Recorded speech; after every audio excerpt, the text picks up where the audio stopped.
समाचार पर मैं हूं आपके साथ मयूरी श्रीवास्तव। रुक करेंगे खबरों की ओर, उससे पहले आपको दिखाते हैं 5 बजे की 5 बड़ी खबरें। विभाजन विभीषिका स्मृति दिवस के मौके पर मुख्यमंत्री योगी आदित्यनाथ ने आज एक मौन यात्रा निकाली। इस दौरान उस काले अध्याय को याद किया, उस त्रासदी को याद किया गया जब हजारों करोड़ परिवार इधर से उधर हो गए। मुख्यमंत्री योगी आदित्यनाथ ने लोक भवन में भी तमाम लोगों को संबोधित करने का काम किया और उन्होंने बताया कि 1947 से वो लोग मौन थे, जिसकी इसमें जिम्मेदारी बनती थी, लेकिन तब उन्होंने अपने मुंह से एक शब्द भी नहीं बोला, क्योंकि उनको अपने वोट बैंक की चिंता थी कि अगर शायद वो बोल देते तो उनका वोट बैंक उनसे खिसक जाता। लेकिन प्रधानमंत्री नरेंद्र मोदी किस तरीके से सिटीजनशिप अमेंडमेंट बिल लेकर आए, जिसमें अफगानिस्तान की बात करें, पाकिस्तान की बात करें या फिर अन्य जगहों की बात करें, वहां से हटाए गए हुए लोगों को हमने यहां पर नागरिकता देने का काम किया, भूमि देने का काम किया। लेकिन कांग्रेस पार्टी कभी भी इनके खिलाफ बोलती हुई नजर नहीं आई, बल्कि कांग्रेस पार्टी ने तो हमेशा इनका समर्थन करने का काम किया।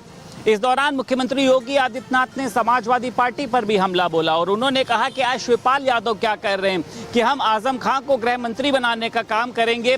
ये वही लोग हैं जो समाज में किस तरीके से फूट डालने का काम करते थे, लेकिन इनको चिंता नहीं करनी चाहिए कि समाजवादी पार्टी की सरकार कभी भी नहीं आएगी। इस दौरान मुख्यमंत्री योगी आदित्यनाथ ने लोक भवन के अंदर तमाम जो विस्थापित परिवार के जो सदस्य थे उनके लोगों से मुलाकात करी और उनको हर एक जरूरत का भरोसा भी दिलाने का काम किया। इलाहाबाद हाई कोर्ट ने कांवड़ यात्रा के मार्ग पर मांस की दुकानों को हटाए जाने के मामले को लेकर एक जनहित याचिका की सुनवाई करते हुए अमरोहा के अधिवक्ता नासिर ने इलाहाबाद हाई कोर्ट में एक याचिका, जनहित याचिका दाखिल की थी। उसमें उन्होंने कहा था कि जिस तरीके से कांवड़ मार्ग पर मांस की दुकानों को हटाया जा रहा है, उससे आजीविका का संकट पैदा हो गया है।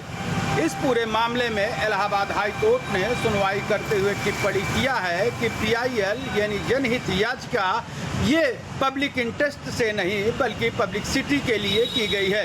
इस टिप्पणी को करते हुए ये याचिका को इलाहाबाद हाई कोर्ट ने खारिज कर दिया। अमरोहा के नासिर ने जिस तरीके से आरोप लगाया था कि अनडेटेड जिस तरीके से नोटिस दी गई थी, जो मांस की दुकानें थी उनको बंद करने के लिए, उसी अनडेटेड जो नोटिस थी उसी नोटिस को रद्द किए जाने को लेकर इलाहाबाद हाई कोर्ट में एक जनहित याचिका दाखिल की गई थी।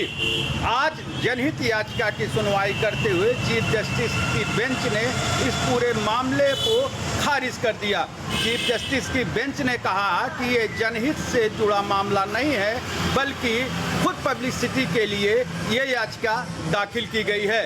हालांकि हाई कोर्ट ने इस पूरे मामले में कहीं भी हस्तक्षेप करने से इनकार भी कर दिया है। नेता प्रतिपक्ष राहुल गांधी के बयान के बाद सियासी घमासान बच गया है। बीजेपी लगातार राहुल गांधी को घेरते हुए नजर आ रही है। दरअसल कांग्रेस पार्टी के कार्यक्रम के दौरान राहुल गांधी का संबोधन चल रहा था। उसी दौरान राहुल गांधी ने विदेश नीति को लेकर सवाल उठाया। राहुल गांधी विदेश नीति को जब बता रहे थे, उस दौरान उन्होंने संदीप दीक्षित को गले लगाया। उसके बाद संदीप दीक्षित की ओर से जो टिप्पणी की गई, उसको लेकर बवाल छिड़ गया है। बीजेपी लगातार राहुल गांधी कांग्रेस पार्टी को घेरते हुए नजर आ रही है। भारतीय जनता पार्टी का कहना है कि नेता प्रतिपक्ष को इस तरह की हरकतें नहीं करनी चाहिए। महिला विरोधी राहुल गांधी हैं, कांग्रेस पार्टी है, ये बीजेपी के नेता कहते हुए नजर आ रहे हैं। केंद्रीय मंत्री लगातार राहुल गांधी को घेरते हुए नजर आ रहे हैं और राहुल गांधी सिर्फ विदेश नीति को लेकर उन्होंने सवाल नहीं उठाया। प्रधानमंत्री नरेंद्र मोदी, गृह मंत्री अमित शाह पर भी जमकर निशाना साधते हुए राहुल गांधी नजर आए। कांग्रेस पार्टी के तमाम नेता उस वक्त कार्यक्रम में मौजूद थे जब संदीप दीक्षित की ओर से टिप्पणी की गई। उसके बाद राहुल गांधी मुस्कुराते हुए नजर आए, जिसके बाद बीजेपी इसको लेकर सवाल उठा रही है कि राहुल गांधी ने संदीप दीक्षित को टोका क्यों नहीं। बीजेपी के तमाम नेता लगातार राहुल गांधी से सवाल पूछ रहे हैं, कांग्रेस पार्टी को घेरते हुए नजर आ रहे हैं और सवाल भी उठा रहे हैं। आज के दौर में माँ बाप की सख्ती और माँ बाप की निगरानी भी माँ बाप की जान की दुश्मन बन जाती है। एक ऐसे ही घटना नोएडा में देखने को मिली है, जहाँ एक 16 वर्षीय बेटे ने पहले अपने पिता का कत्ल किया और उसके बाद जाकर मेट्रो स्टेशन से कूदकर अपनी भी जान दे दी। फेसजी थाना क्षेत्र के गढ़ी चौकंडी इलाके में रहने वाले राजू शर्मा पेशे से टीचर थे। वो अपने बच्चे पे सख्ती करते थे। चूंकि उनका तलाक हो चुका था, वो अपने बेटे के साथ रहते थे। 16 वर्षीय बेटे को न कहीं जाने देते थे, ना ही उसका एडमिशन कहीं कराया, ना ही उसके किसी दोस्त से मिलने देते थे, ना ही उसे खेलने जाने देते थे। लिहाजा इसी को लेकर पिता और बेटे के बीच में एक ऐसी खाई खिंच गई कि उस खाई का नतीजा ये हुआ कि बेटे ने पहले पिता को मारा और फिर उसके बाद खुद भी मौत की आगोश में सो गए। राजू शर्मा जो मृतक है, उनका जो भाई है, वो शिकायत लेकर बैठा था कि उसके बेटे ने, उसके भतीजे ने आत्महत्या कर ली है। जो मृतक बेटा था, उसके पास से एक चाबी का गुच्छा मिला था। उस चाबी के गुच्छा और मोबाइल को ढूंढते ढूंढते पुलिस उस जगह पहुंची जहां पर डेड बॉडी पड़ी हुई थी। उसी चाबी से जब उस फ्लैट पर पहुंचे तो उसी चाबी से जब ताला खोला तो वो ताला खुल गया। तब जाके जब शक्ल देखी तो पता चला कि जिसकी लाश, जिसने आत्महत्या करी है, उसी के जो है पिता की ये लाश है। लाश के पास बाकायदा श्रद्धांजलि दी गई थी। वहां पर पिता और बेटे के फोटो रखा हुआ था। उसको श्रद्धांजलि दी थी बेटे ने मारने के बाद। बाप की इतनी सख्ती तो बेटा अवसाद में आ गया, और अवसाद में आकर उसने अपने पिता की जान ली और खुद भी जान दे दी। कहीं ना कहीं जो आजकल जो सिंगल पेरेंट्स हैं, उनको इन सब चीज़ों का ध्यान रखना होगा, कहीं उनका बेटा भी अवसाद में तो नहीं जा रहा। राजधानी लखनऊ में शर्मसार करने वाला वीडियो सामने आया है। दरअसल रहीमाबाद के खड़ावा गांव में 9 जुलाई को छत्रपाल नाम के बुजुर्ग की मौत हो जाती है और उसका शव उसके गांव में रखा हुआ था।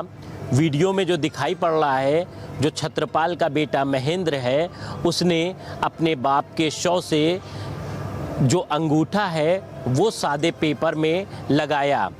तमाम परिजन वहाँ पर मौजूद थे और वीडियो भी रिकॉर्ड हो रही थी।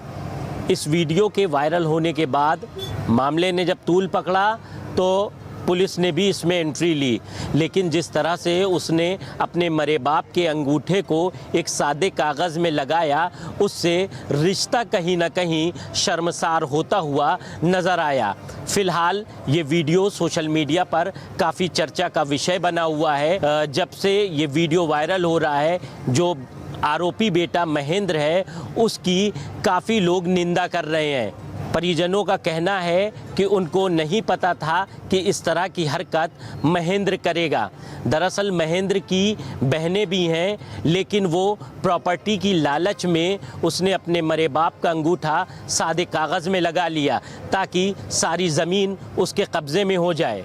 फ़िलहाल बहनों ने भी इस पर आपत्ति दर्ज करवाई है। अब देखना ये होगा कि पुलिस इसमें क्या कार्रवाई करती है।